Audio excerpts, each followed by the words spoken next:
The International Criminal Court is now in session. Rodrigo Roa Duterte.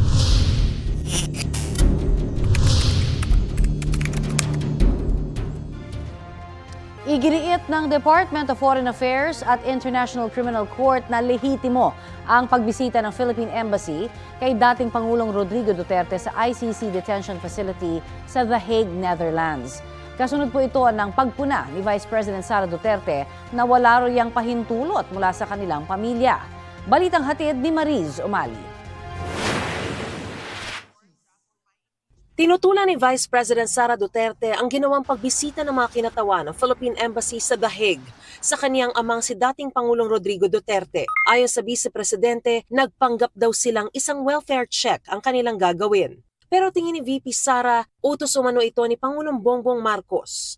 Nakatanggap siya ng impormasyon mula sa Malacanang na nagsumite ang Philippine Embassy ng report sa Pangulo tungkol sa ginawang pagbisita. Giit ng bise, nalagay raw sa panganib ang buhay ng ama nang payagan ng ICC na pumasok ang mga ahente ng gobyernong kumidnap sa dating Pangulo nang walang pahintulot ng kanyang pamilya.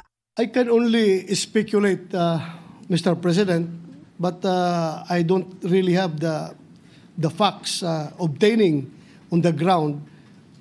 Sa tingin ko lang talaga ay baka yan ang purpose bakit sila pumunta doon para i-confirm siguro kung talagang totoo ba na mayroong cognitive impairment ang ating dating Pangulo. Paliwanag naman ng DFA, welfare check ang ginawa ng mga taga-Philippine Embassy at naaayon ito sa Vienna Convention on Consular Relations at Batas ng Pilipinas para protektahan ang kapakanan ng lahat ng mga Pilipino. Tungkulin daw ito ng lahat ng Philippine Foreign Service posts at walang pinagkaiba sa ginagawa ng DFA para sa iba pang nakadetineng Pilipino abroad. Tiniyak naman ng International Criminal Court na naaayon ang mga aksyon nito sa ICC Rome Statute at sinusunod nito ang international standards na ang mga nakadetineng individual ay may access sa kinatawan ng kanilang mga konsulado. Ang anumang pagbisita raw, merong pahintulot na nakadetineng individual.